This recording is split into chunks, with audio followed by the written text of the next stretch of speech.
इतना बड़ा है कि जिसके आकार के बारे में हमें कोई भी आइडिया नहीं है। और इसी ब्रह्मांड में इतने सारे ग्रह सितारे मौजूद हैं जितना धरती पे रेती के दाने नहीं हैं। तो आज के इस वीडियो में इसी ब्रह्मांड में मौजूद कुछ रहस्यमय और अजीब ग्रहों के बारे में मैं बात करूंगा।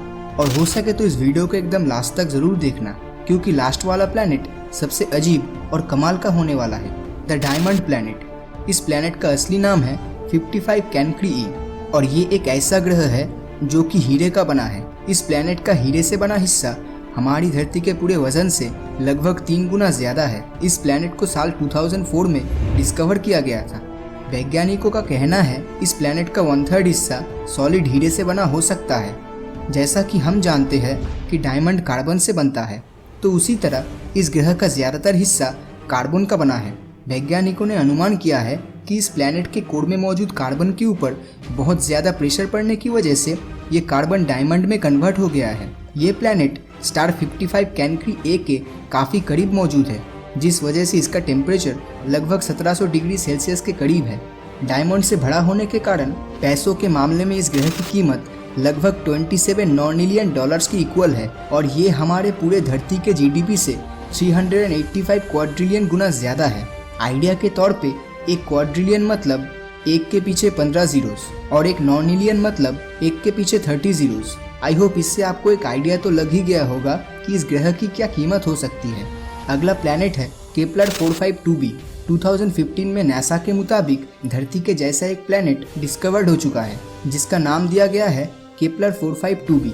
जैसे हमारी धरती का अपना खुद का सूरज है, उसी तरह केपलर 452b का भी अपना सूरज है, जिसका नाम है G2। हैरान कर देने वाली बात यह है कि धरती से सूरज की दूरी जितनी है, केपलर 452b के साथ उसके सूरज की दूरी भी लगभग उतनी ही है। और यहाँ का एटमॉस्फेरिक कंडीशन भी लगभग हमारी धरती के जैसा ही है।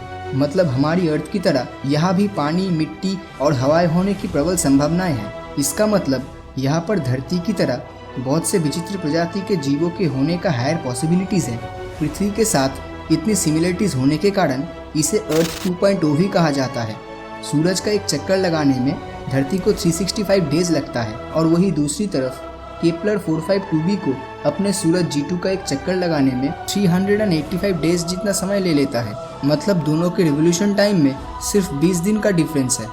हमारा सूरज 4.6 बिलियन साल पुराना है और वही दूसरी तरफ G2 6 बिलियन साल पुराना है। केपलर 452b हमारी धरती से 2 गुना बड़ा है। लेकिन अगर यहाँ पर एलियन लाइफ होने का चांसेस इतना ज़्यादा है, फिर अभी तक हमें इस ग्रह में एलियन लाइफ के बारे में कोई इन्फॉर्मेशन क्यों नहीं मिल पाया है।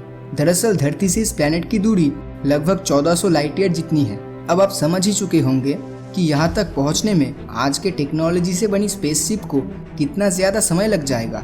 लेकिन अगर फ्यूचर में नासा, स्पेसएक्स और इसरो जैसी स्पेस एजेंसी अगर स्पेस ट्रैवल टेक्नोलॉजी को फ्यूचर में इम्प्रूव कर पाए, तो हो सकता है भविष्य में हम इस ग्रह पे कभी ना कभी ज़रूर पहुँच पाएंगे। अगर ये दोनों प्लैनेट्स के बारे में जानकर आपको मज़ा नहीं आया हो, तो ज़रा इस अगले प्लैनेट के बारे में सुन लीजिए।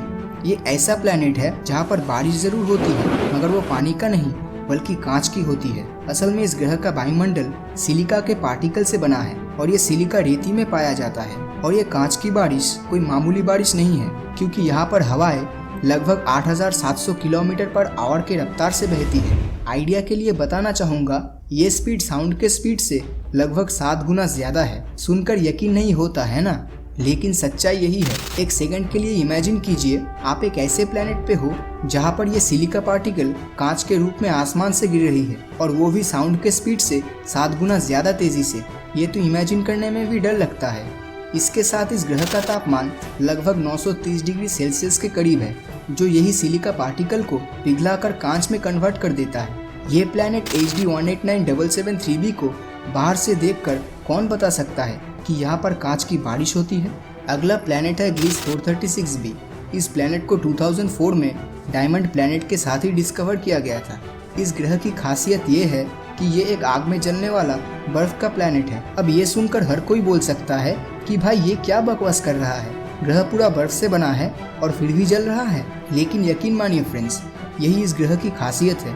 और इस प्लैनेट का एवरेज टेम्परेचर 450 डिग्री सेल्सियस है। मतलब पूरी तरह बर्फ से ढका हुआ प्लैनेट, जिसकी एवरेज टेम्परेचर पानी के बॉइलिंग पॉइंट से 4 गुना ज़्यादा है। लेकिन आखिर ऐसा कैसे हो पाया है?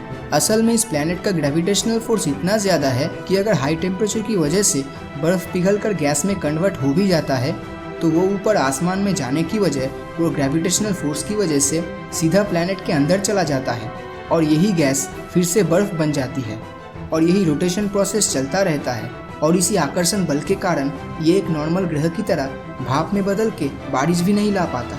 इस प्लैनेट का आकार हमारे सोलर सिस्टम में मौजूद नेपच्यून के बराबर है और अपने सूरज का एक चक्कर लगाने में सिर्फ 2 दिन 15 घंटे का समय लेता है। मतलब यहाँ का 1 साल धरती के लगभग 2.5 दिन में ही खत्म हो जाता है। तो अभी तक मैंने जितने भी प्लैनेट्स के बारे में बताया वो सब हमारी धरती से बहुत ज़्यादा दूर मौजूद है, लेकिन लास्ट वाला प्लैनेट हमारे सोलर सिस्टम में ही मौजूद है जिसका नाम है टाइटन, जो कि सैटर्न यानी शनि ग्रह का चांद है। जैसे धरती का अपना नेचुरल सैटेलाइट मून है, ठीक उसी तरह सैटर्न का भी अपना मून है जिसे टाइटन कहते हैं।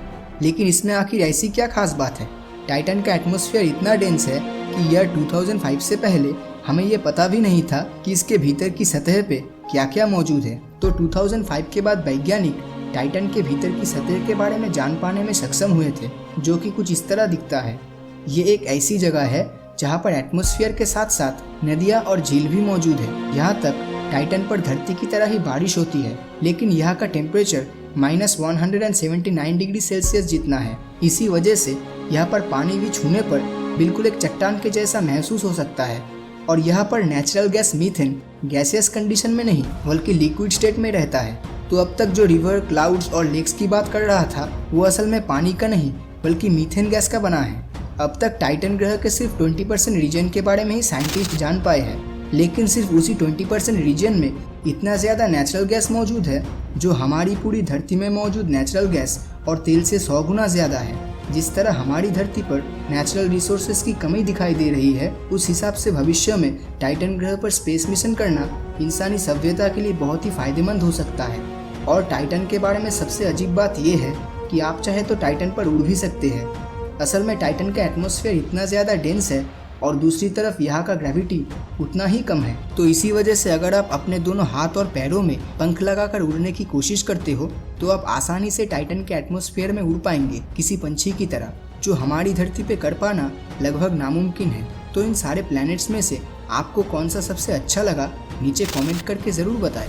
और अगर ये वीडियो आपको अच्छा लगा हो तो इस वीडियो को लाइक और अपने दोस्तों के साथ शेयर करना मत भूलना। और अगर अभी तक आपने हमारे चैनल को सब्सक्राइब नहीं किया है तो सब्सक्राइब करके नोटिफिकेशन